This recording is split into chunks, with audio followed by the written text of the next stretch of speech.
Welcome, everybody, to the Evolution Security Podcast.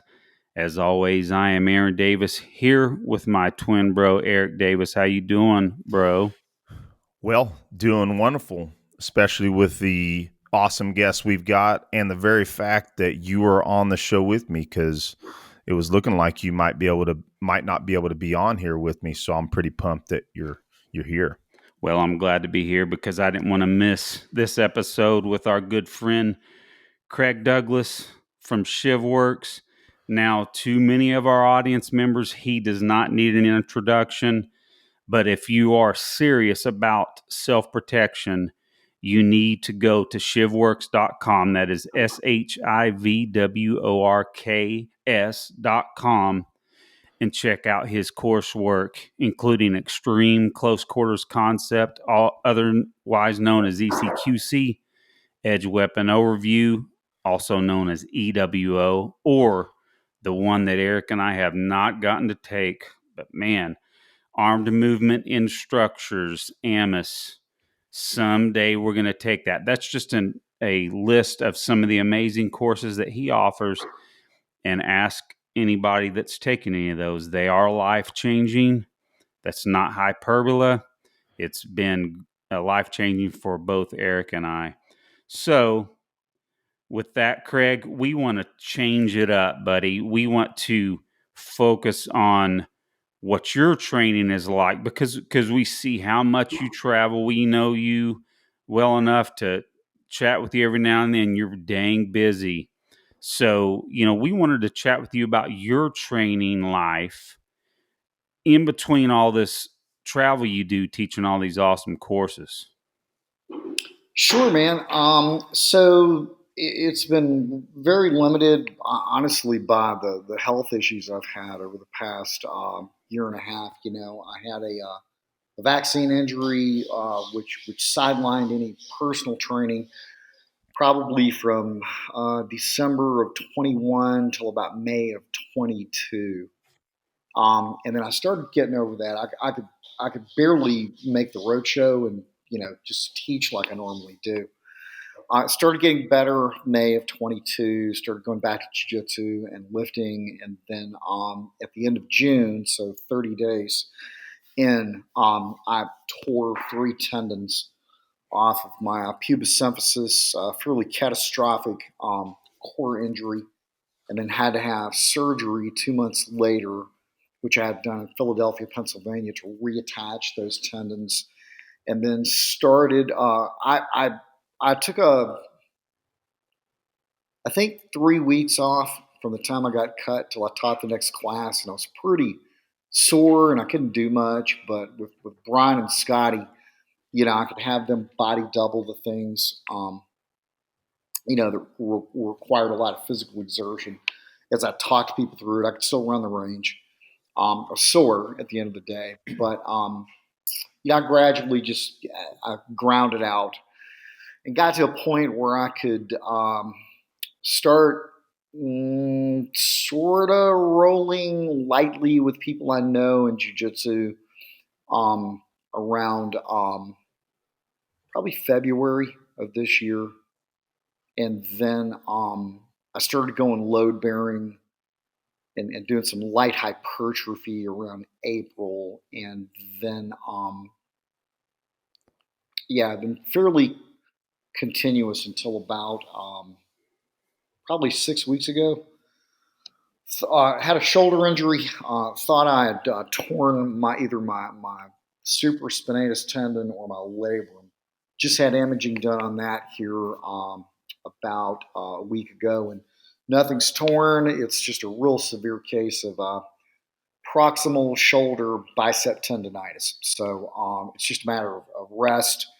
I've been popping it with a peptide BPC 157 TB 500 blend to help heal that, and then kind of get back into doing some strength training. So that's that's honestly, it's been more dealing with injuries and illness more than it's been training here for almost probably 20 months. It's been tough. Well, Craig, one of the things that we're going to hit on a few more details because we can kind of even go back before some of that too. However, first off, we want to congratulate you on receiving your black belt recently in Brazilian Jiu-Jitsu. Yeah, so And that was go ahead. that was coming, and Mike, my instructor, was going to give it to me last year, and then I got hurt. And I tore those tendons, and I couldn't train. And I'm living mostly in Texas right now, and my BJJ instructor that brought me from purple to black belt, Mike Sanford, he's back in uh, Biloxi, Mississippi. So I would go back and forth, checking on the house, and I would train there. I train with Brian and Scotty on the road. That's what I was going to ask. Yeah, so they're both obviously really good black belts. Scotty always comes out for the close coursework that we have, and we have a regular contract that we do for a government entity at a BSR in West Virginia. So I see Scotty about every 6 weeks. So we would spend like an hour and a half, of mat time working on things, and him giving me pointers and mainly rolling. Yeah, they both of them know me really well. They're both world class black belts, and yeah, it was very sporadic, but intensely focused training. Um, that kind of got me to the point where I could sort of train through the injuries, and then I went back and forth between Texas and Mississippi several times. Did a lot of intense training with Mike, and he finally saw fit, I guess, after 29 years, more off than on of Brazilian Jiu-Jitsu to give me my black belt. So he did. I still don't feel like one, um, or what one is supposed to be, but yeah, I do okay. I do fine. So yeah, it's a milestone certainly in my martial arts history. I've been doing martial arts um, throughout childhood and all of my adult life. Martial arts combatives, something like that. So yeah, it's pretty cool to actually receive it. It doesn't define me. It's part of what I do, and I don't love it like many people just love it and nerd out on it, but it is essential, and I hung in there long enough, and I think I'd be proof that if you show up long enough and put in enough work, you can achieve that goal. Well, excellent, and frankly, and this is completely intended to be a comment, and you tell this story fairly often, and I know a lot of our audience members have probably heard you say this, but I think it says a lot. Number one, to your dedication, your how busy you are too, but that how many people have had their first exposure to Brazilian Jiu Jitsu in ECQC that have become black belts already. Yeah, I think And I was going to yep, say I think it's 9 or 10, Eric, at this point yeah, that th- have actually made it all the way to being black belts. Um, it was 9 or 10 last time I actually bothered counting, and that's been a few years ago. I'd say it's more than that now. It's probably 15, 16 guys yeah. who's I think it's a cool testament, to be frank. And I'll ask you this though, and this is I'm bringing myself into this story. Um, it took me 11 years to go from blue to purple. so so and for a lot of the same reasons, injuries, deployments. Every deployment, unless there was jiu-jitsu, was almost like a reset for my training, and then I changed gyms twice right. during that process too. But frankly, I'm going to be upfront. There were times where I kind of felt like, well, you know what, I'm a decent level blue belt. I need to focus on the weapons based environment more. And that was honestly a big part of it too. I'm like, okay, I'm going to focus on this. But now I am in that desired realm where, Aaron and I just turned 50 this last week. And, I definitely have a goal of getting my black belt, Sure. by the time I'm 55. Sure. So continue to work on it. But anyway, yeah, 11 years is a long time, and I feel you for certain. But again, congratulations. Thanks, man. I appreciate it. And I think honestly, it took me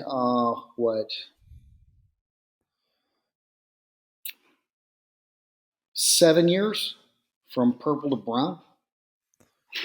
something like that. That I think that was the longest period of time where I was actually like more actively training than just doing BJJ at seminars. Because I mean, I did BJJ through seminar format. I've done that since '94. And again, it was just something I did sporadically, once or twice a year, that kind of thing, and would incorporate it like at the police academy when I was teaching there. So yeah, it wasn't steady until more or less steady with like an actual school until probably the 2000s. You know, um, so still, 20 something years almost probably of more on than off. Well, I wanted to interject, Craig, that I kind of appreciate what you said, that you don't love it, but it's essential. I think I am on the 10-year plan to purple myself. Right. I just got my blue belt. I haven't hit it as hard as I feel like I should, but I just have. I mean, you see all my guitars around me. I wake up every morning and practice guitar an hour and a half. I'm really into shooting. I've gotten back into competition, but when it's almost like not really practicing what I preach.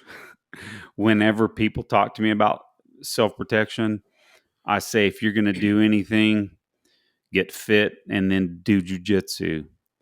And one of these days, I think I'm gonna be better about that. But hey, I'm going tonight. I went the other night. I do really enjoy it, and if I don't love hitting the gym, I do love the idea of at least being involved with it and learning, even as slow as I am. So Yeah, and I enjoy it, but I'm not one of those guys that nerds out endlessly on every permutation of leg entanglements and footlocks and passing variables and things like that. And I think with anything that when you become beholden to it, it starts to define you. And at the end of the day, I am most concerned about fighting, and how fighting applies. I enjoy Brazilian Jiu Jitsu, but again, it just doesn't it doesn't it doesn't light me up, the way other things in the self defense realm light me up. I like hmm, other things, most of which are not even physical at all. That's kind of what lights me up more than anything. The verbal agility, social literacy components, um, all those soft skills, the things that are fairly esoteric that most people have never even thought about, much less trained, much less physically trained. Figuring out training modalities for that kind of stuff. I enjoy that. My presentation at the Combative Summit that John is doing for the Combatives Association. My module is weaponizing language for tactical end states, and cool. people look at that like, what is that? Well, Craig's doing it. So I think I bought enough goodwill and have a good enough reputation at this point to where if I throw out something strange like that, people can be like, huh? But still give me their time and focus. And we're going to talk at length about that kind of stuff. And again, the reason I'm doing it is because nobody else is, and as people will see when they do the module, it's as essential as any physical skill. Well, Craig, first off, that was going to be one of the next things I was going to say is that, man, I am so pumped that I get to be there at the summit. And I've asked for your class. I'll see if I'm privileged to get into it. I hadn't seen anything back from John just yet. Right. But yeah, absolutely. I saw that. And again, I'm super, super pumped about going.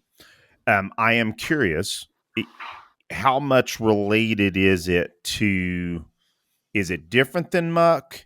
Is it similar? Does it add to it?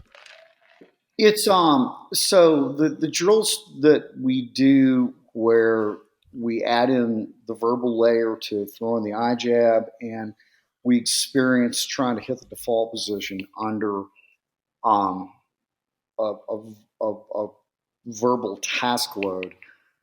Think about that, but expanded proactively in more detail with more defined strategies and then Oh, nice. practice time. In other words, if you want to preemptively hit somebody, what kind of things can you say and what kind of things can you do to draw them a little bit closer, make them stick their chin out, and make them drop their hands? Right. Hmm. Ah, yeah, this sounds great. We'll talk about stuff like that. The flip side of that coin, experiencing an emotional assault, which I'm doing more and more, and having people experience more and more. Because a lot of it has to do with the times, right? With people being emotionally assaulted by social media, mainstream media, by people in the street, and what that actually does to your motor processes, and how effective it is in debilitating someone to the point where they can't even physically defend themselves. So I'm going to do some fairly controversial things. I'm going to deliberately poke some very current hot button issues on purpose, and Hmm. I'm gonna have people experience that and feel that. Yeah, sounds excellent. I'm looking forward. I hope I'm in it. I sent my request sheet back right when I saw it, so Right? hopefully I'm privileged. But if not, I'm sure that I'll still get to learn during the process. Yeah.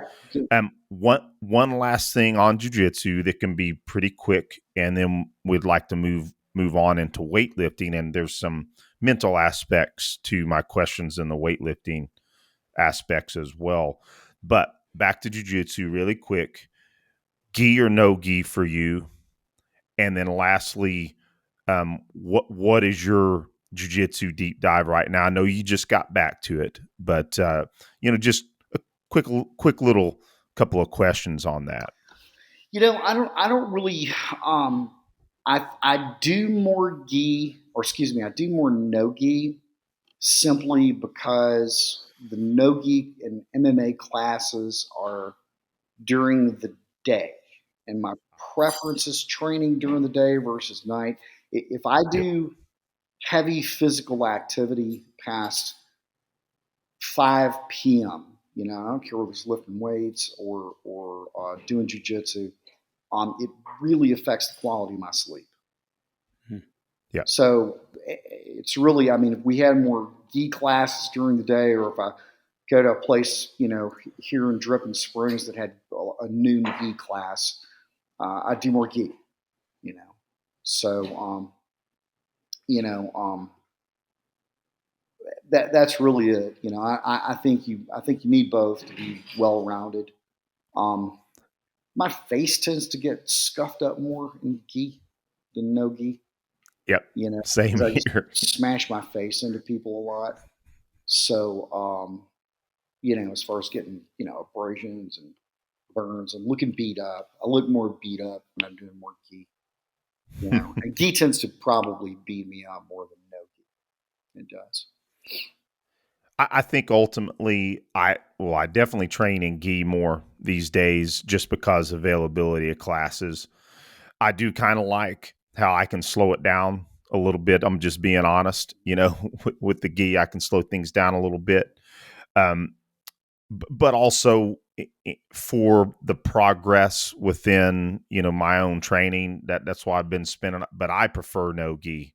Absolutely. I'm one of the coaches for the 0600 class at my gym. To kind of hit on what you were saying, I would, man, if our black belt was in the morning, at the morning classes, if he could, I mean, he's busy, teaching the other classes. That's probably the only time I would go. Right. I just prefer to get my workouts done early in the morning. But yeah, that I had been running a long series of no-gi stuff, and all the folks that show up to that 0600 class were, said they had an awesome time. So I'm going to do that more often, doing more no-gi in the morning. As far as what I'm working on in jiu-jitsu, honestly, the thing I've been doing more here lately, and Brian has inspired this, is I'm using Shivworks content on the ground more and more to roll with, particularly the two types, the bundle and the split seatbelt. Oh yeah, So on the ground, okay. Brian uses both of those, like in a really nasty way, for top half passing, and it's punishing, it's punitive, and it's exactly congruent with what we do standing in self defense. So I've been playing with that quite a bit, and it's funny because before Mike gave me my black belt, we were rolling, and it was in that time period where I'd gotten better and I'm starting to roll now. But I caught him with the bundle as we teach it from top half, as we teach it, and passed him. And when we broke, he was like, "Do that again." And I said, "You mean the bundle?" He said, "Totally did not see that coming." He said, Awesome. I know you showed me that before in the standing curriculum, but did not see that coming." So I got it, and it worked really well to pass his guard. So I don't know. That may have been a decision for him to give me my black belt. Who knows? So are you passing on the arm drag side?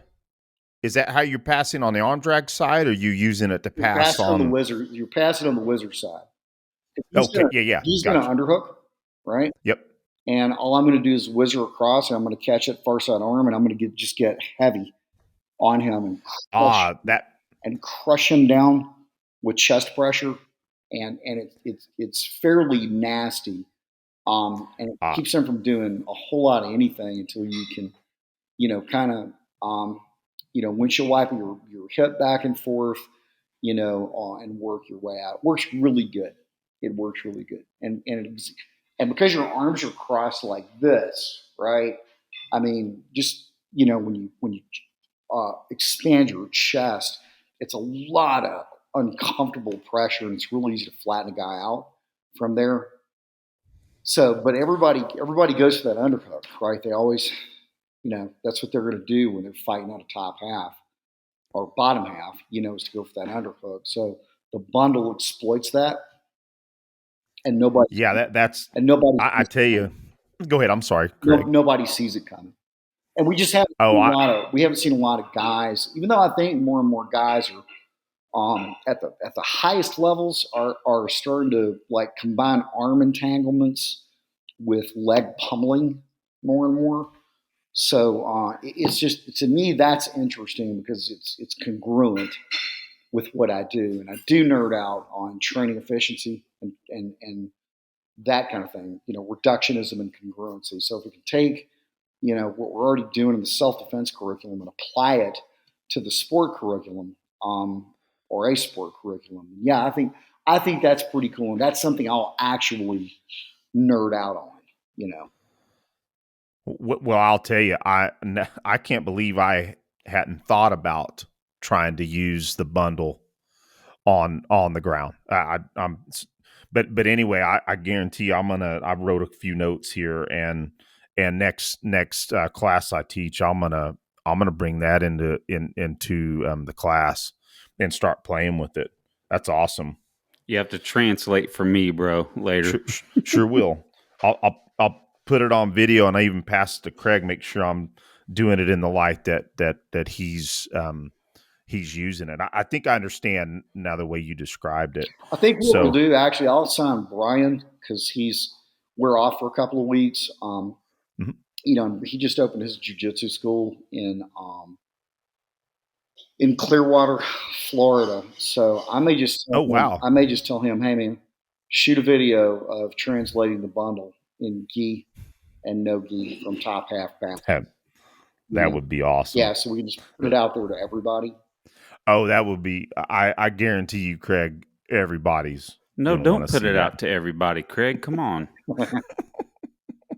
Yeah. So he was out with Andre Gavin, right? And so he was in California, correct, Brian? Yeah, Brian was on the Atos comp team for over a decade. I think he did every ADCC camp with all those guys. JT Torres with all those dudes Nice. for over a decade. Andre gave him his black belt. Brian's a different level of jujitsu. And for a while, he was a full time jujitsu guy. I think even before he got into law enforcement and joined San Diego Police Department. So I want to say, yeah, for like a couple of years after he got out of the Marine Corps, Brian's full time job was jujitsu. That's all he did. He was a jujitsu nerd. So, he would train daily, you know, 6 hours a day between jujitsu and strength and conditioning. He was a freak. Well, He still is a freak. yeah, he appears that I've never got to train with him, but everything. Plus, he's just putting awesome social content for you guys and for our audience members out there that may not know. That's Brian Frias, correct? Is that how he pronounces it? Yeah, that's how you pronounce his name. Brian is Yeah. actually our first employee. We've Okay. hired him. He's on a Awesome. salary between training and the products group. So between that and running his jiu-jitsu school, we pay Brian not quite six figures, but close. We make enough money between the two sides of the company to pay an employee a good wage. To Well, basically come out an AI for me. He handles all the website traffic, most of the emails now for both training and products, and does all the social media. So he earns his pay, But he Brian, does. He does an awesome yeah, job. Brian does a good job, and he's made the company more profitable. I mean, since he's been with us, I think products have gone up as far as sales from this time last year. Tracked on his social media activity like 28%. Oh wow. Yeah, he's earned his keep. He's earned his keep. And then this Biden's economy, that's saying a lot. Yeah, yeah. Sorry, that was probably a stupid way to put that in there, but No, okay. no, that's awesome. Well, well, Craig, then let's go ahead and jump into weight training real quick, and I just want to premise it with this. Number one, we all know about your catastrophic injury. Those of us that know you well, and a lot of folks that may not know you are tracking as well Sure. from some of your social posts. But one of the things that really stands out to me is the times when you started lifting and you started, putting on a decent amount of weight again, but the thing that stuck out to me was that you would comment about overcoming fear. And I just wanted to talk about that for a minute because number one, I know about that with my catastrophic event when I blew my L5S1 back in 2018. And I still deal with those fears today. And, I just wanted you to, expound on that for both myself and the audience, because I think it's important. Yeah, absolutely. Well, and this, if you have a catastrophic injury like I had, and when I tore those two tendons, basically off my pelvis, I was under load. I was doing a triple, planning to doing a triple, a back squat of 335. I've done that weight for 8 before, so it wasn't a particularly heavy day. But when I went down that second rep, I've never been shot, but it was probably the closest thing I could imagine to a good hit, like a good CNS hit, from a handgun round. I mean, it immediately broke me in half. I mean, there was no holding up of the weight. I mean, literally. I just buckled structurally, not just from the pain. The pain was immediate.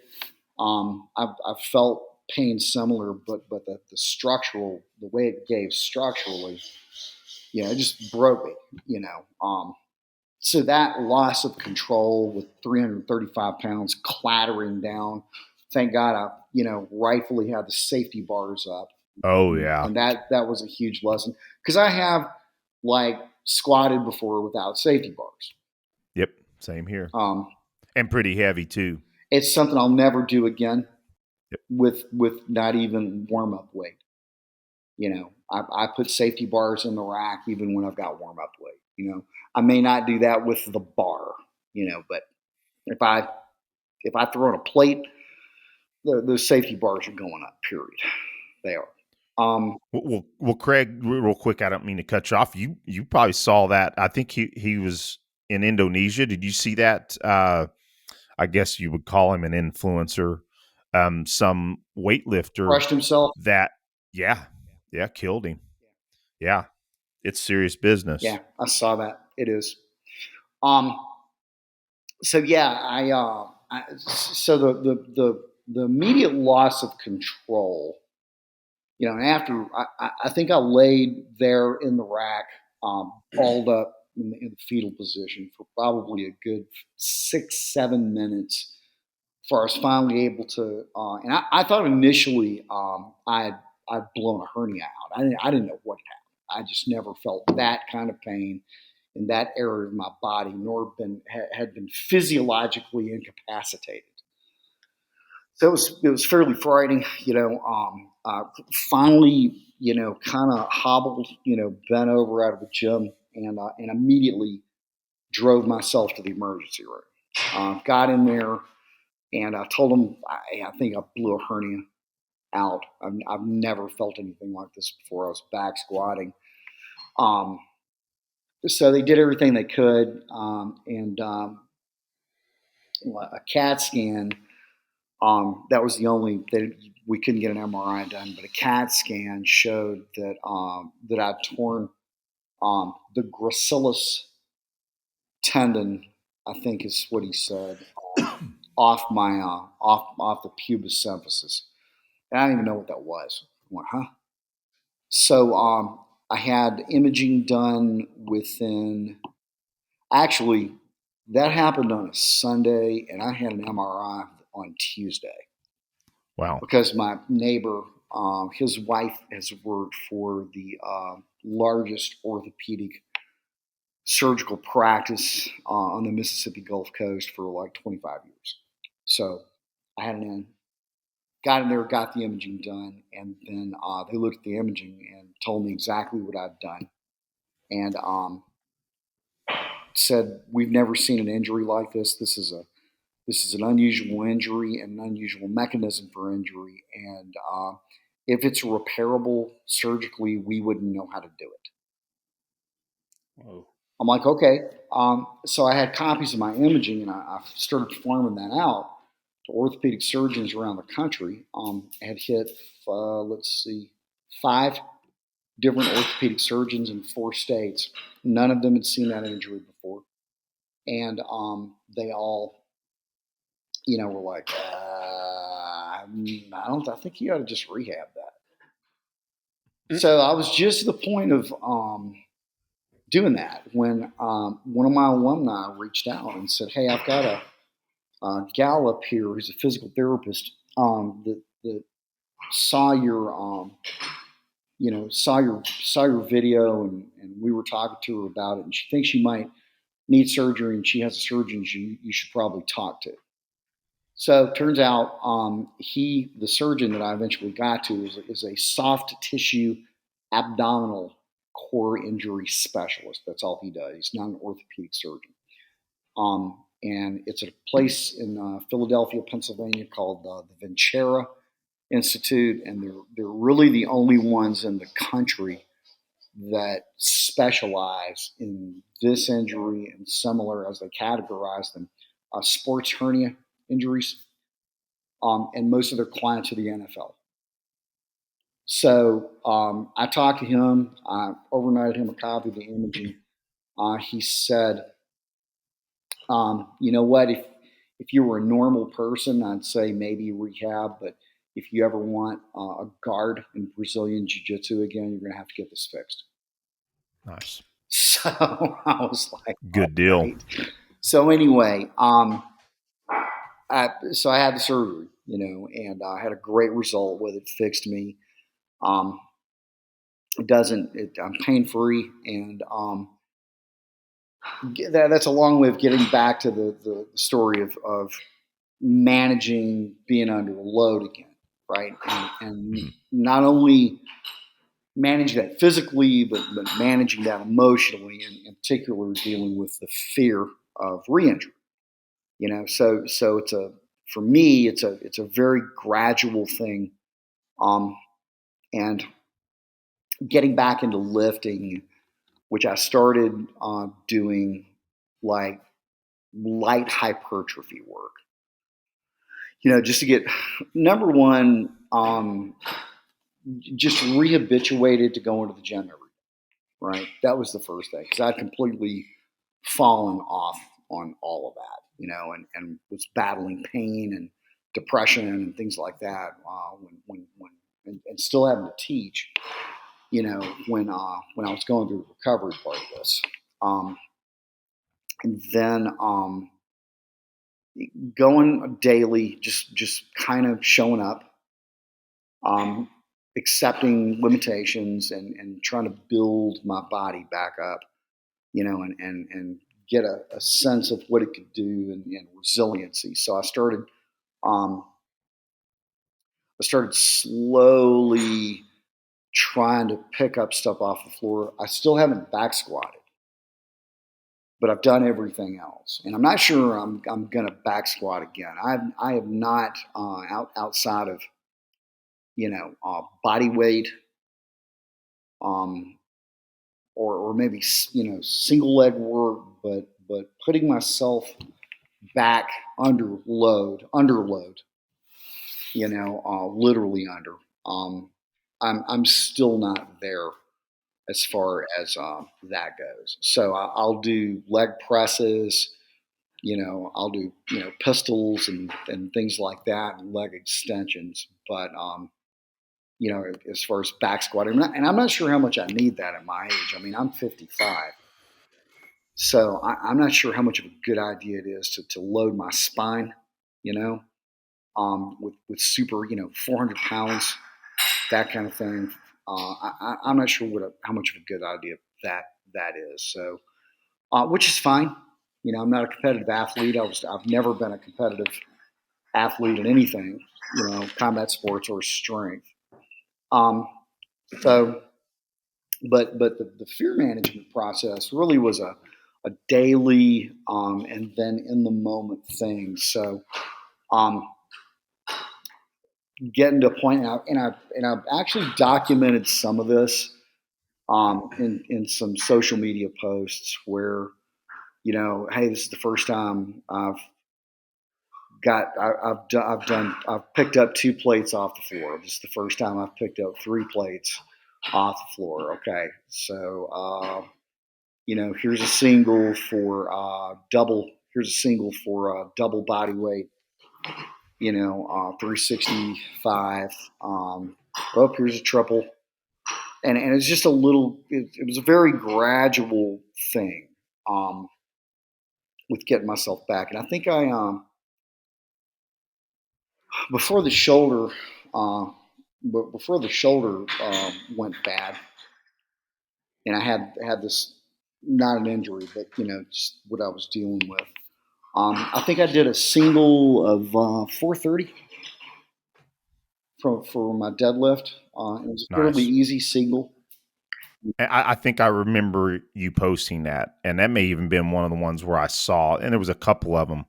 That's why I wanted to bring this up, and I'm careful to keep bringing myself into this situation, but it's literally why it meant something to me, is because I continue to deal with that, and I believe the proper term is kinesiophobia. Yeah. And I know I still deal with it, and I squat sometimes with a bar, but it's light. Most of my leg work is done, heavier goblet squats with kettlebells. I do a lot of farmers walks. I do all kinds of step ups like that. And I'm like you, I don't know that I'll ever really lift back squats heavy again, because every time I do, I will have some form of a back issue because of the compression, Right. and my doctors have warned me that in my current condition, that's the issue. So, but anyway, back to, I'm sorry, go ahead. No. Just so I hit that before I had the shoulder issue, and I didn't have like a moment. Me and Scotty and Brian were doing a low vis, a black swan class, a week long class for a 10th Special Forces group out in Fort Carson. And we were getting up in the morning and meeting those guys in either lifting or rolling before class started, and they were doing 10 hours of class. And so I remember, like, towards the end of the week, my shoulder was just really, really, really sore. And like the next week, I noticed it was really, really hot, and it felt clicky. And then when it started feeling clicky, I'm like, oh shit, what have I done to myself? So I immediately stopped, doing any kind of overhead stuff. It's very limited on pressing. I could still do some pulling, but it got more and more sore. And I ordered some BPC 157 TB 500 blend, mixed that peptide up, and started popping my shoulder with that. And that actually helped quite a bit. But that's the point I got to when the shoulder started going bad. I got to 430. So I'm actually going to go to the gym tomorrow. Impressive. I have not been to the gym in what, about 6 weeks. It's been about 6 weeks, and we've had a ton of classes, and I didn't want to aggravate my shoulder, in between classes, then travel and be hunkered over and everything. So, but it's felt pretty Makes good, perfect and sense. I had to figure out what was going on with it, So I went back to Mississippi State for a week. Got again imaging. I got in with a PA. I got imaging done, and I met with an orthopedic surgeon all in 6 days. Which, because that's where my network is, and then got that cleared. Drove back here to Texas, and I think flew out for a class. So Awesome. yeah. It go ahead. No, I was just going to say. So on your point about the fear management, I mean, it's just one of those things, man, where I try and keep myself calm. I don't look at what's on either side of the bar, and your mind is like remember that little wind up monkey with the brass cymbals that would bug his eyes out and bare his teeth at you. Him. Yeah.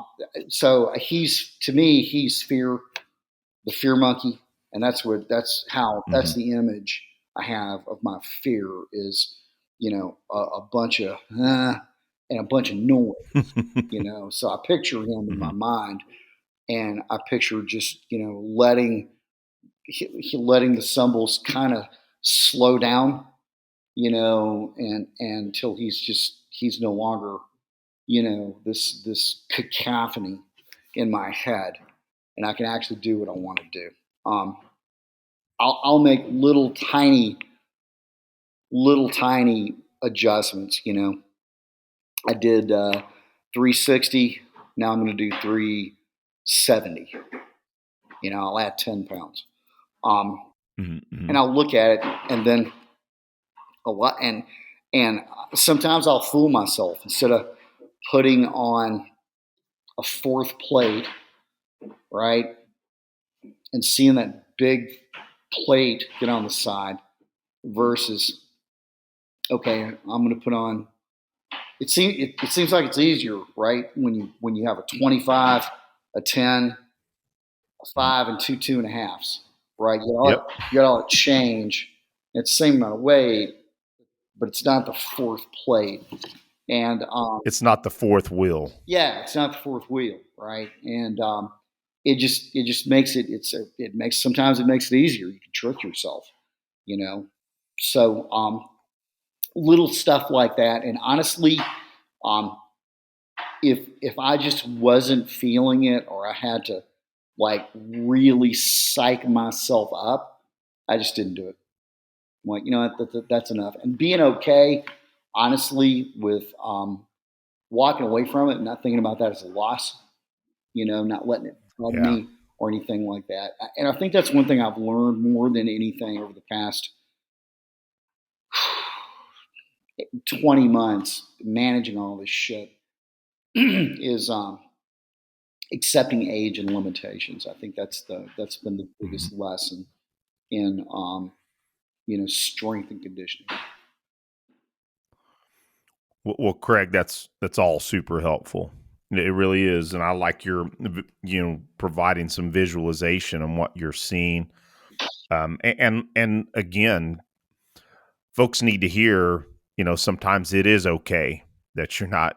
You don't have to completely be in this linear progression. Yeah, Number one, all the time, and number two, your whole life.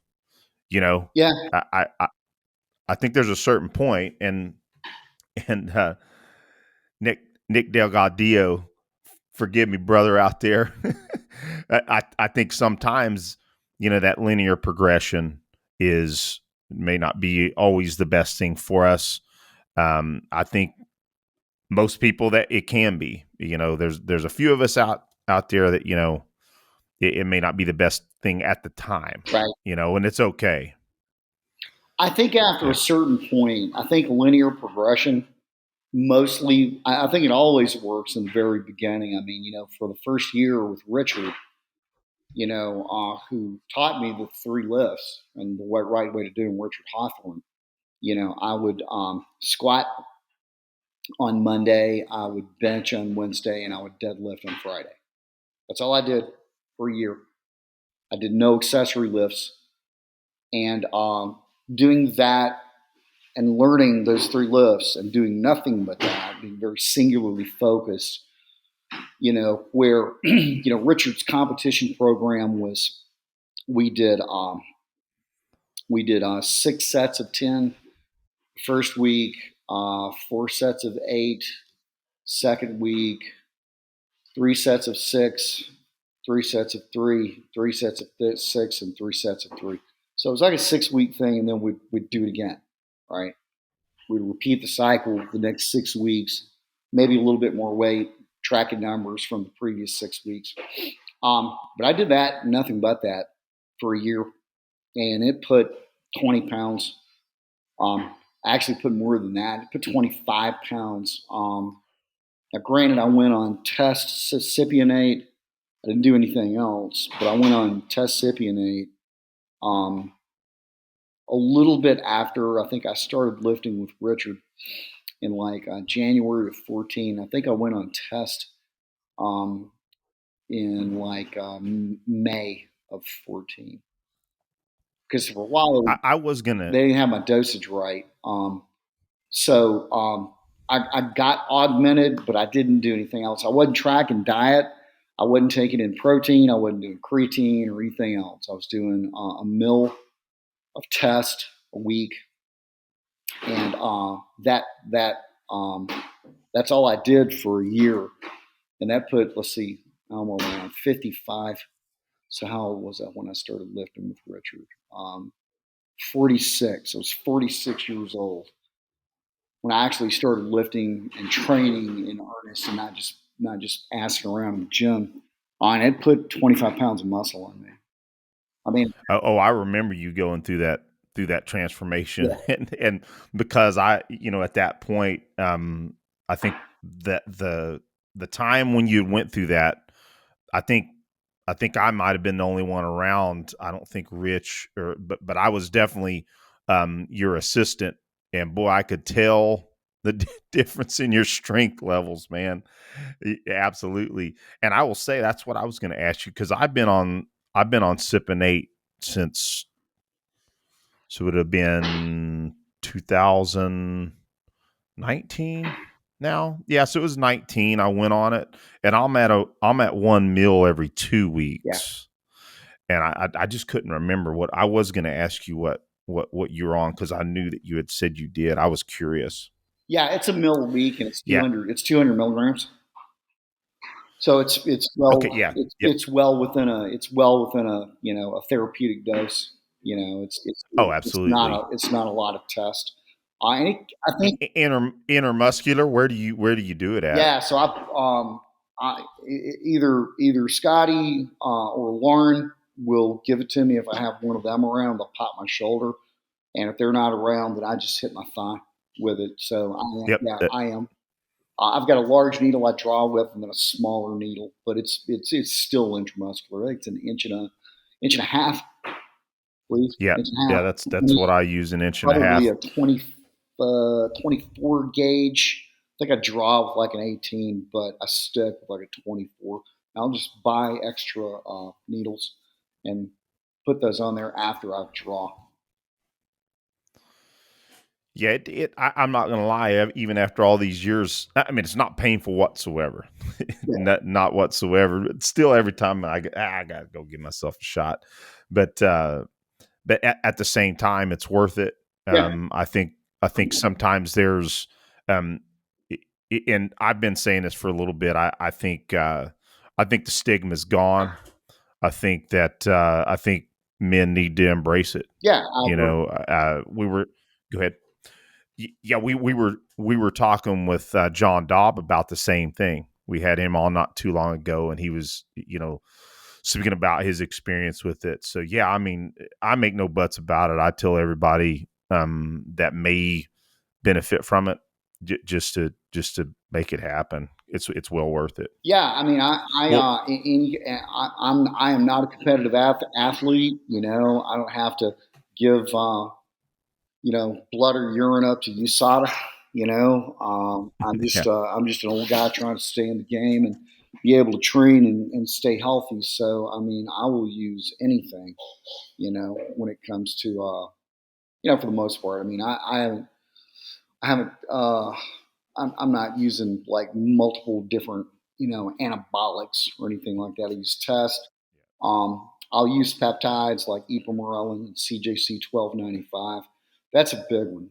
That actually that works for me really well because it stimulates your IGF-1, and oh yeah, that's important. it enhances the quality of your sleep. Recovery goes through the roof. The ipamorelin CJC 1295 blends. Um, that stuff like creatine that actually works. You can actually feel. It's a fairly substantial difference when you can use that. Fat loss. I need to look into that. Yeah, Peptide Sciences is who you want to order from, and I think they're out right now. Same thing with BPC 157 for recovery. For actual soft tissue injuries, like you've got a ligament or a tendon that's not quite torn, but maybe close to it. That stuff works wonders. Awesome. I'm writing this stuff down because I could use some additional help. Yeah. Well, Craig. So I think this is probably excellent. By the way, I digress 1 second. Thank you for all that Sure. explanation. Very helpful to me. Very helpful to the audience. I think that segues us, Aaron.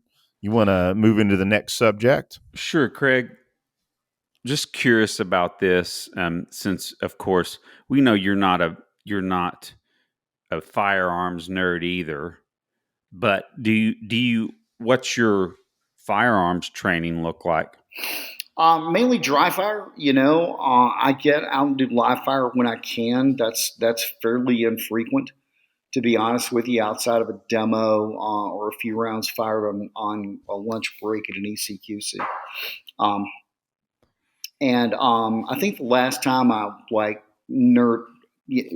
focused on firearms training is when I was getting into the 365 ecosystem, and I was Oh learning yeah. those guns, and I was putting a lot of time into those guns. So I was actually going to the range on a fairly regular basis, putting in time to the 365, the XL, the X, switching the slides around, getting different lowers and different dots. The macro, acquainting myself with that system. I probably burned, I don't know, probably, and I binge like that, right? I probably burned then probably 30,000 rounds in like 7 months. Wow. And then I won't, right, shoot, I may shoot 1,000 rounds over the next 3 years.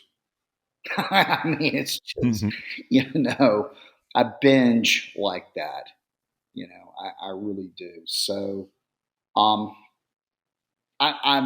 firearms training is important, but I mean, you guys know how I feel about, you know, uh, about a gun is that it's a very, it's an excellent problem solving modality in a fairly narrow spectrum of problems and a much wider swath of humanity. Yep. So, the actual marksmanship challenges presented in citizen, which is what I am now, self-defense, outside of active killer events in public space at extended distances. Outside of that, when we're talking about crime, robberies, carjackings, um, a mass crowd kind of event. Those shooting problems are relatively the marksmanship challenges are relatively rudimentary and straightforward. So that failing that part of it, um,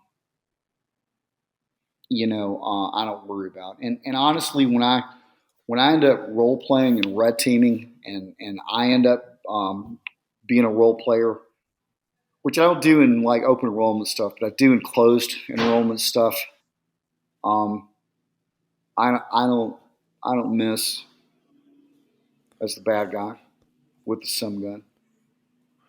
So, Well, I'm sure you don't, and I was, I keyed in on something that you had said, Craig, and hope I wasn't cutting off Aaron with him No. about to possibly say the same thing, but I like what John Hearn says about it, that once you get to about a B class shooter, in USPSA, and that may even be on the top end of what you really necessarily need. But at some point, there's diminishing returns of how much time you're putting forth into developing that skill. Again, that's where, Aaron and I preach this all the time. It's like, hey, if you got a certain amount of skill, but you should be putting forth the time on the mats and in courses like your ECQC, or EWO. So I think fitness is the thing that diminishes the quickest. I think fitness is the most perishable, and it's the thing that you have to stay on more than anything else. It's the thing you can lose yep. the easiest. I don't care whether it's strength or cardio. After that, I would say physical skill in fighting, particularly groundwork. Um, yeah, I mean, and here's the thing, getting comfortable and competent, and I'm not sure you should ever be comfortable. Getting competent in groundwork, it takes such a long time because it's so um, counterintuitive to our normal locomotion as bipedal human beings. We're not quadrupeds, so locomotion in the horizontal plane on your side, your back, and your stomach on all fours. That's not how we move. It's not how we look. That's not how we work our way through space. So just learning to move freely, deny friction, and impose friction where necessary. Um, that is so alien and counterintuitive, right? That it takes a long time to learn that. It really does. It really does. It's way harder to learn than stand-up skills, in my opinion, and it is Oh yeah. a lot. And both stand-up skills and ground skills are harder to learn and more difficult to retain than shooting. Well, I have to say, I've done quite a few difficult things, including, music my whole life, my accounting career, shooting. Jiu-jitsu is still the hardest thing I've ever done. I don't know if it's my focus on it or my specific aptitude for it. But I still consider it the biggest challenge I've ever attempted. So it's interesting you're putting it that way too, What's or at harder least for it you? seems like that's what you're saying. Yeah. And here's a personal question for you, Aaron. What's harder? And I'm not sure you can remember back this far, so you'd probably have to give it a think. Well, what was harder, learning to shoot or learning to play guitar? Play guitar. Yeah, to me, just I mean, I don't play any musical instruments. It's one of the great losses. One of my few regrets in life is not playing a musical instrument well. Just like not speaking a foreign language well. Well, Those are two it's regrets. Eric can attest to this. When I started playing at 15, it wasn't my first musical instrument, but when I started playing at 15, I almost immediately started practicing a couple hours a day. And I quickly, through high school, played 5 hours a day for, the next 3 or so years. I mean, and here I am, I'm 50 years old. I got all these things like this podcast, my job, my kids, but I would say that I spend more of my focus on it, all these exterior activities on guitar. I wake up every morning and play guitar. I freaking love Yeah. it. Before Eric called me and said, "Hey, let's get on and chat a little bit," I was like, "Okay, let me get my stuff ready and we put my guitar away." Right. I could tell that Aaron, when I text you, I was like, I bet you he's practicing. Which I could have I should have practiced a little bit today myself because I had a little bit of time. But yeah, you practice a lot more than I do on my drumming. That is, but But shooting, going down that list, I mean, man, shooting a pistol OK, it's kind of like learning how to strum on guitar and play basic stuff is not too difficult. The guitar is one of the best instruments to learn to play some music quickly, but then to master it or be excellent at it, it's freaking deep. It is deep. It's deep like jujitsu. But then, I mean, shooting down that list, right? Like guitar and then shooting, then mid jujitsu, really. Shooting, you start getting into some nuance. But for me, I've come to realize too. For one thing, we've got a growing training business ourselves. Especially trying to offer something semi-national quality at the local level. And so I want to get as good at shooting as I can. I thank God I believe I'm already a good coach at shooting. I just want to be a Absolutely. better shooter. Sure. And it's starting to become kind of a hobby again, right? Right. So I can probably shoot better, and I know I could probably shoot better than I would ever need in a real life or death situation. But it's just those outliers. It's kind of fun. The guitar stuff that I play, I rarely perform what I can actually play, but those outliers are fun, Right. you know. So, Eric, I'm gonna pass it back to you, man. Well, Craig, we're kind of getting to a closing area of the show. We still got a little bit of time if you do. Yeah. Both Aaron and I got my jiu-jitsu bag packed behind me. I'm going to be running out the door as soon as we're done to hit the mats at class. But that said, are there any new developments? And it doesn't have to be anything that you hadn't put out yet, but any kind of new developments within Shivworks that you want to talk about and highlight? Ooh, well, we've got some new products coming. We've got some online training that we're working to premiere in Mm, video format, and then we will probably have some instructor development public coursework offered in two specific areas of the Shivworks curriculum. So we've got some cool products. We've been working with Andrew Henry a lot um, to kind of turn Shivworks more or less into the safari land of cutlery. So yeah, and that nice. doesn't really exist, right? We haven't done that, so we started doing that with our own stuff. With the Omni sheets that Andrew has designed that work left or right hand, live blade or trainer. We I successfully brought love it. those Yeah. out with the push daggers and the clinch pick, and then we have acquired a fairly prestigious military contract with a NATO partner that's going to put good coin in our pocket, but also is forcing us to integrate our products better with armor.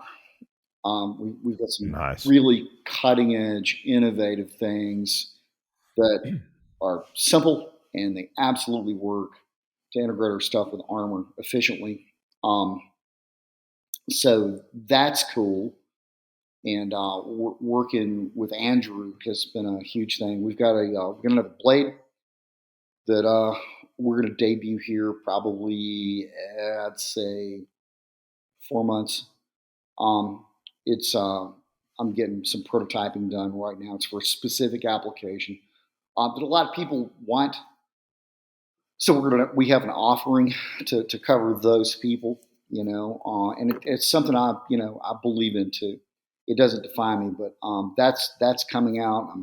I've been field testing that for a while, and then online training. We're going to start working on that as far as shooting that content, probably in October, and then I'd say that's probably 6 to 8 months out as far as being paid subscriber content. And Awesome. then we're also working on two pieces of instructor development coursework. Basically, what we're going to do is we're going to offer a Shivworks live fire retention, live fire ECQ, extreme close quarter concepts live fire instructor module. Because here's what happens, guys who are firearms instructors will come to ECQC and they suffer the evolutions and the physical stuff because they're firearms guys first and foremost, and that's what they teach and that's what they do. And they get exposed to the retention shooting and the close proximity shooting that we do, and they're like, well, this is so well defined, and the drills are so, they're so on point and so precise. I want to incorporate this into my own curriculum. I can't unsee what I've seen. I was teaching, shitty retention shooting before, and I know better now, and I want to do it better. How do you feel about that?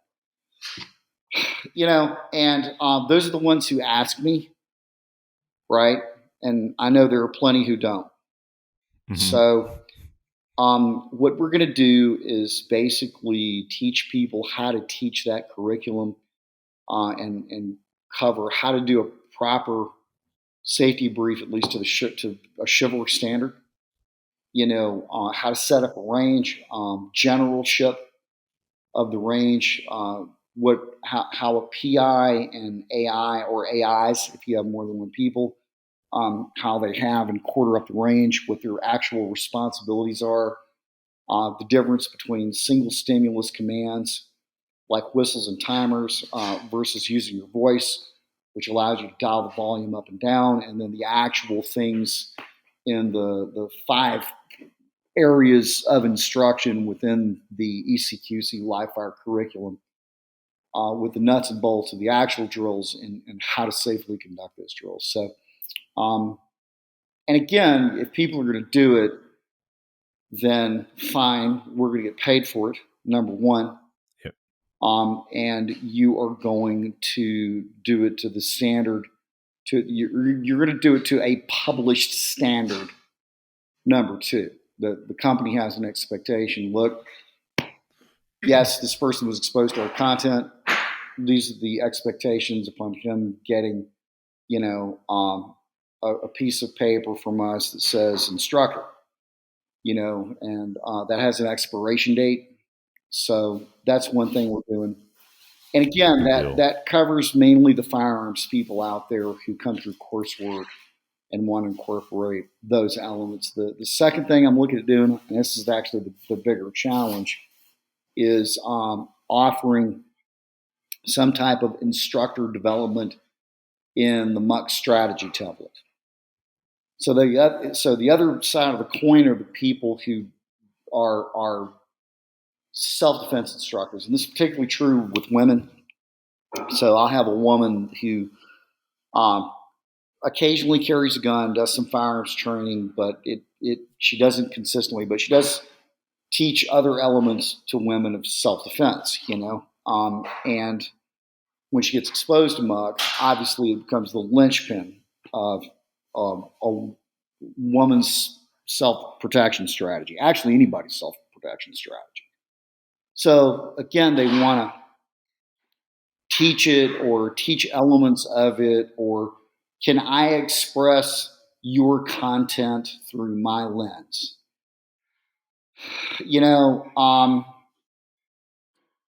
Ish, I guess, if you do it well and do it cogently, but you can't call it the same thing. So a couple things that are happening. We're actively trademarking some Shivworks language. That's the first thing.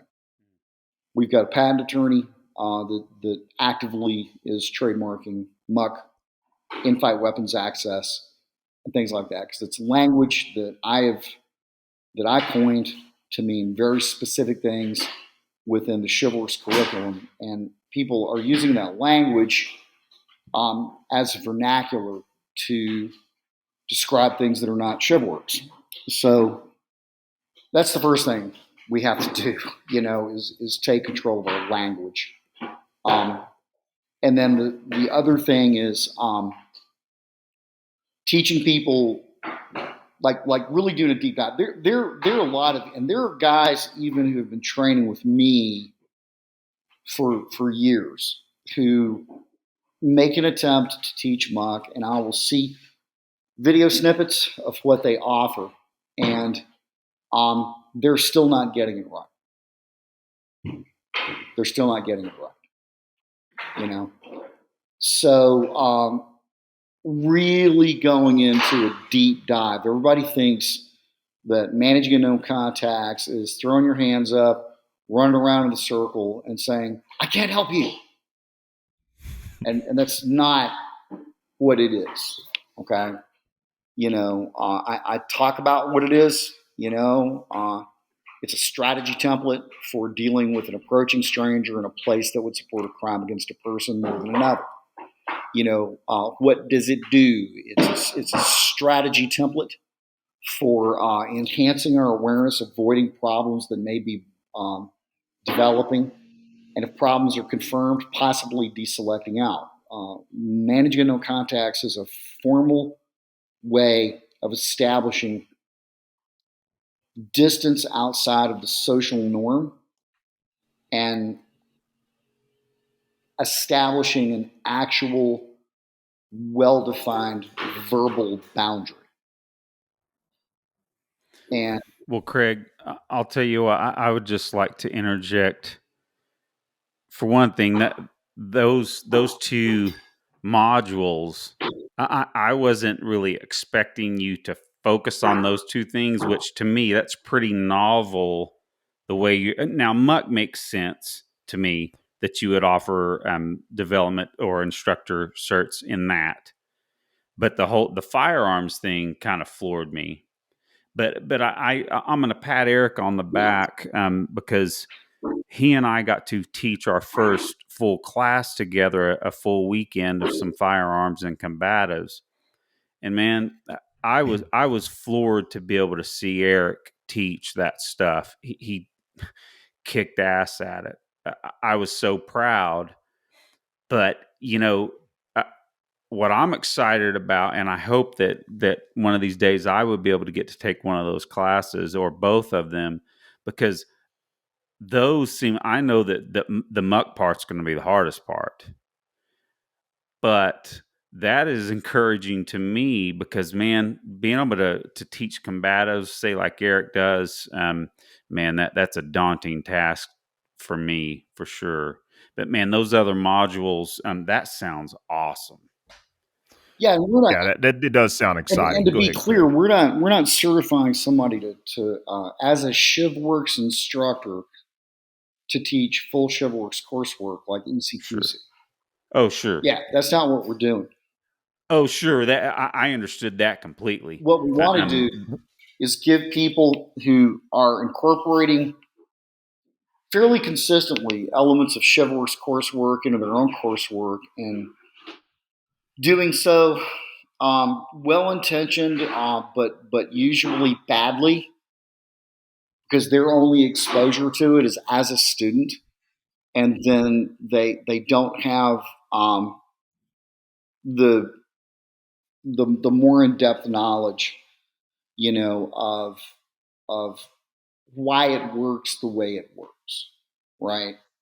So we're going to go into a lot more depth about stuff like that, and there again, one of the main things in the live fire portion is risk mitigation. Yeah, it's amazing. So That's so how do we, how is it that I've managed to teach what's considered high liability content through interpreters to lesser developed nations with people that click when they speak and not have somebody shoot themselves, right?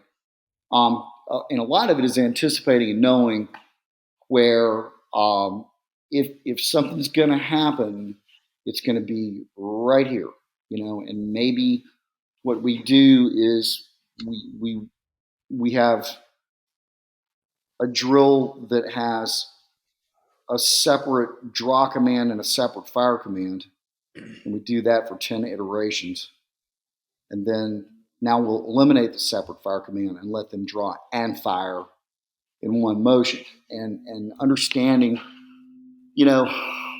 once they isolate this angle, the first time they do this on their own, there's a good chance if some of them are not running a high register, their finger is off the trigger but in line, when they speed up for that very first time and combine those two motor activities, then they may very well cook that round off prematurely. So that's why we have, the draw and fire two separate commands in the third iteration of drill versus eliminating that and just once it had the angle, now I'm going to let them do it on their own. Um, so there's reason for everything we do. It's not just arbitrary. It's not open for expression. It's not. Well, this is my take on Craig's material. I'm kind of tired of hearing that.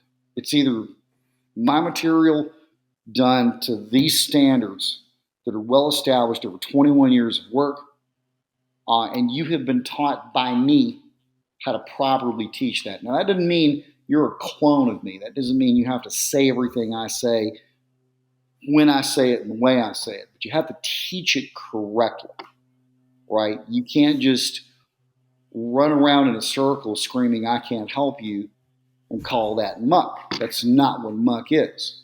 That's something else. That's something weird. That's your expression of my content definitively done badly.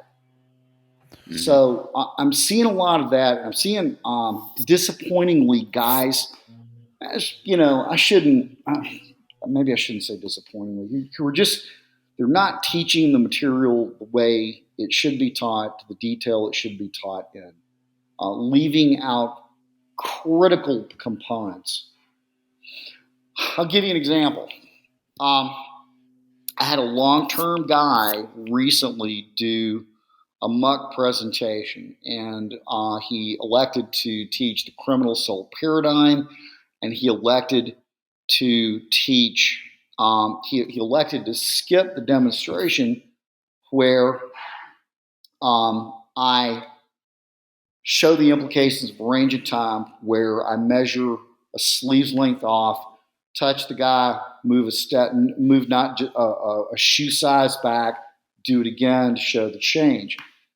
And basically what he elected to do was just because he felt like he didn't have time based on a time constraint, he felt like the way to step over all that was, okay, we should always be trying to make distance.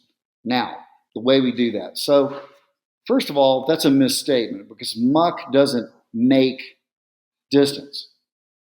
And when you tell someone, hey, always be trying to make space, usually what happens is they backpedal, they turn their torso in the direction they're trying to move in an effort to get more distance, and they put themselves in bad posture. So trying to use that hack with imprecise, well-intentioned language and telling a bunch of people, all right, guys, we're trying to make space to step over the more time-intensive and detail-oriented demonstration of range is time, and it's important that people understand that a little bit of range can have a huge impact. A little bit of change in range can have a significant impact on time and outcome. Because when you hammer that home, when you give them that demo, that's a very visceral demo, and I do it with a lot of pomp and circumstance. And I do it in a way that alarms people, right? Because I want to get your attention, and I want you watching me. I want your engagement. So to step over that and say, hey, we should always be trying to make space. There's nothing that there's no aha moment that they have a visual demonstration modeling of, holy shit, a little bit of space doesn't actually have a huge impact on time and outcome, right?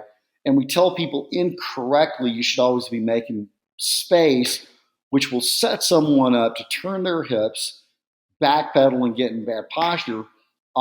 Now you're not doing muck. We're not trying to make space when we manage an unknown contact. We're trying to hold the space that we have until we have resolution of the problem.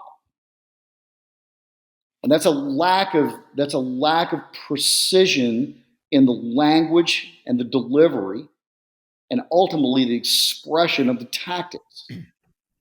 And when that happens by somebody that doesn't understand what they're doing, the person they teach is going to give a vaguer, more diluted, watered down expression when their first exposure to it is profound and unique, and they're going to interpret it the way they can, the best way they can. So getting into the weeds on it, and before I give somebody a piece of paper or stamp somebody off on, hey, you can do this, you can be damn rest assured that you're going to get murder boarded, as Scotty likes to put it, when I actually make you teach back. You're going to get murder boarded pretty severely, and you may, after 4 or 5 days of training, you may not get certified.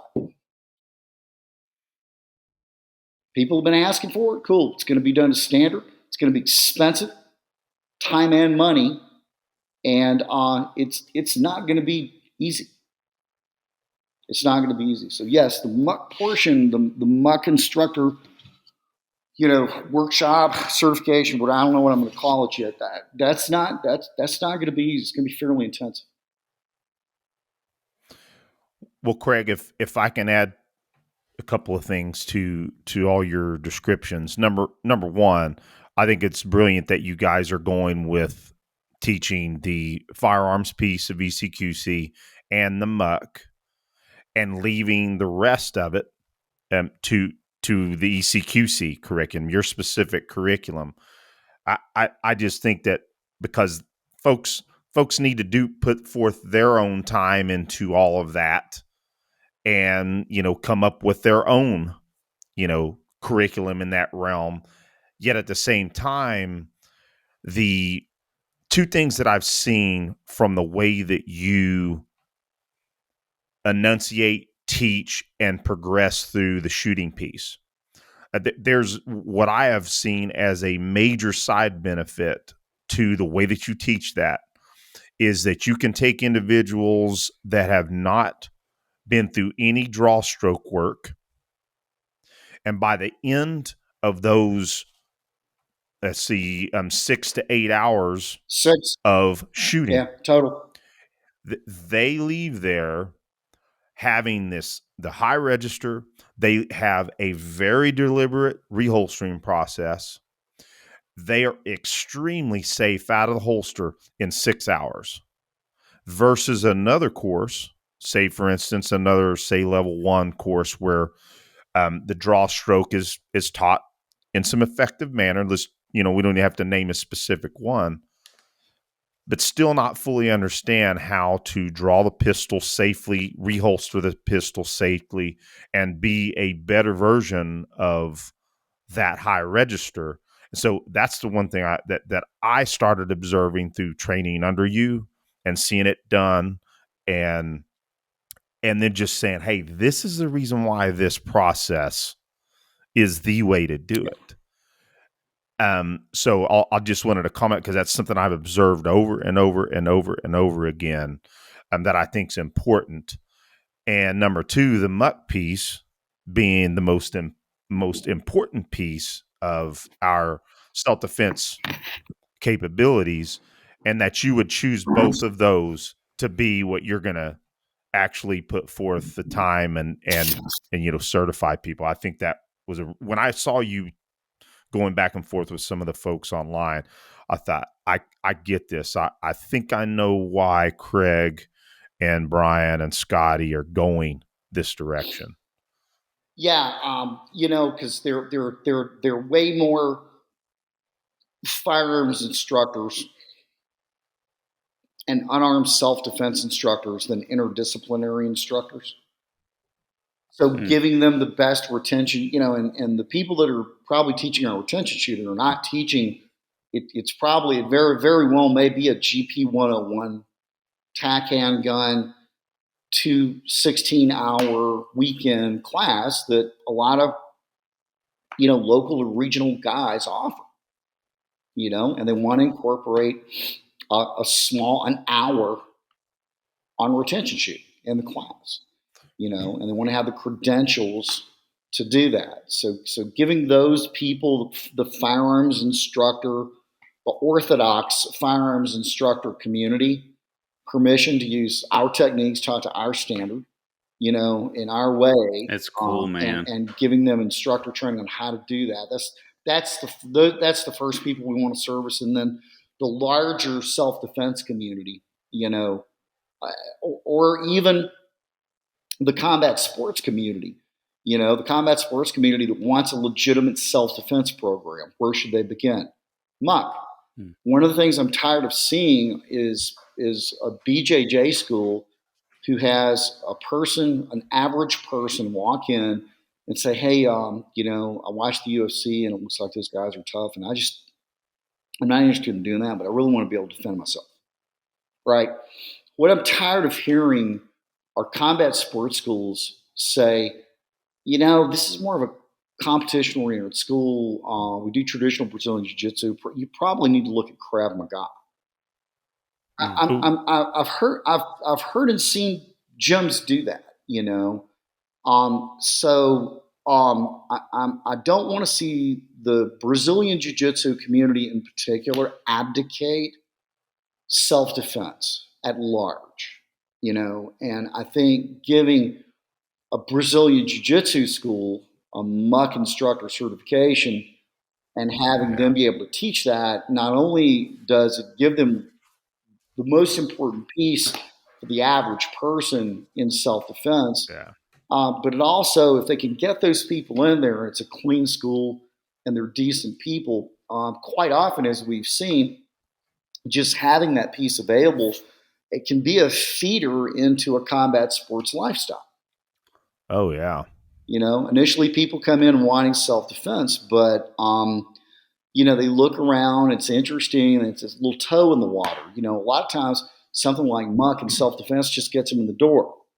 So, now they are doing a combat sports lifestyle. Now they're getting fitter, so on and so forth. So, Sean Lupka up in, Pittsburgh, he's had a lot of success with getting people into a jiu-jitsu lifestyle through a self-defense entry. But if you don't have the entry into self-defense, you're going to lose that person. So that's another reason to offer muck as a standalone instructor certification. And I'm not teaching people, in muck how to grapple. We're not doing that. We're not teaching them retention shooting. We're not teaching them strategies for deploying pistols and knives and clinches in ground fights. We're teaching them muck. And then whatever kung fu they have attached to it, I don't give a shit, because that's not what I'm concerned about. I'm concerned about the pre-kinetic phase, because there is no model out there right now that's available to people that's organized and repeatable to digest and then present to other people. And we're going to work on that.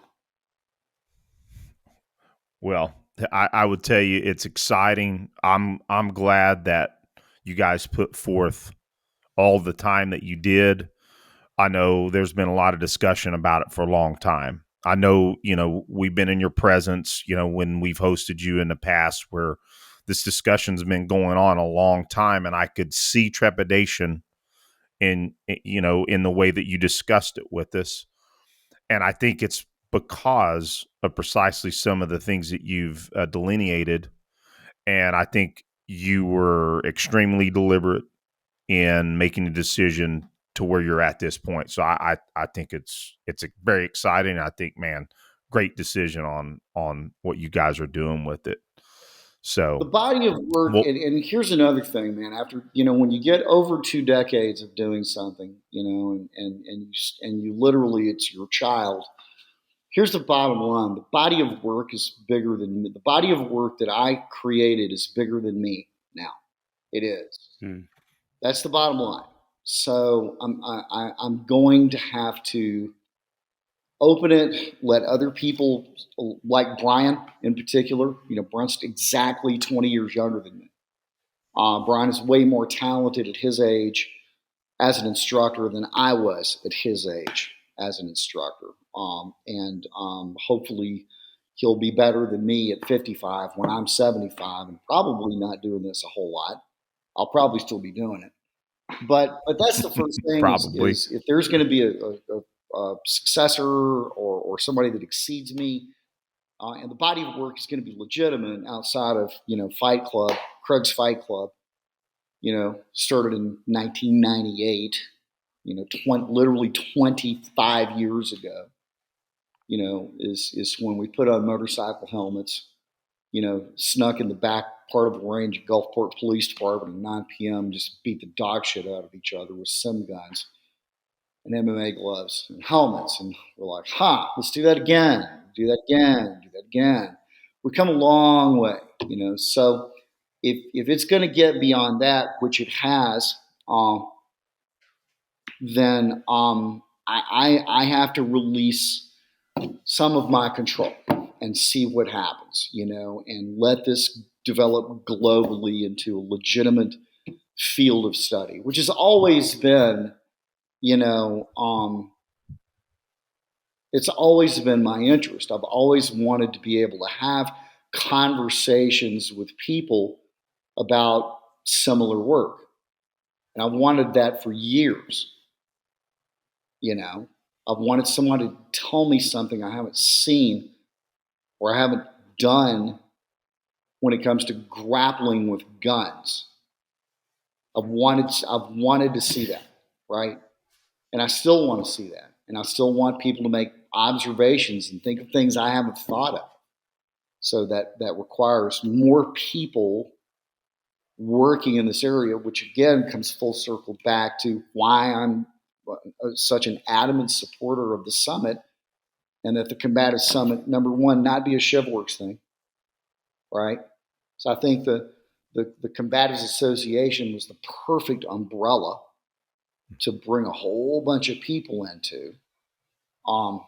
And, we support it, but there's no generalship by me over that, which honestly makes it more inclusive.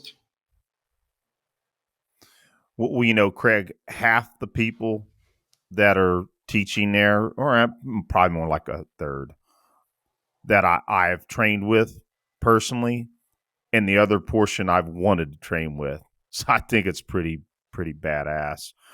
Well, Craig, I think unfortunately I've got to run out the door here pretty soon. Not that how dare I don't want to sound like I'm cutting my main mentor off. I think honestly it's kind of a mic drop moment, because it was I think a perfect encapsulation, and a good way to end the conversation.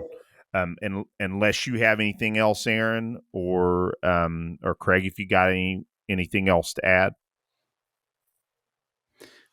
Well, I want to say that it's always fun to get to hang out with you, whether virtually or at a class.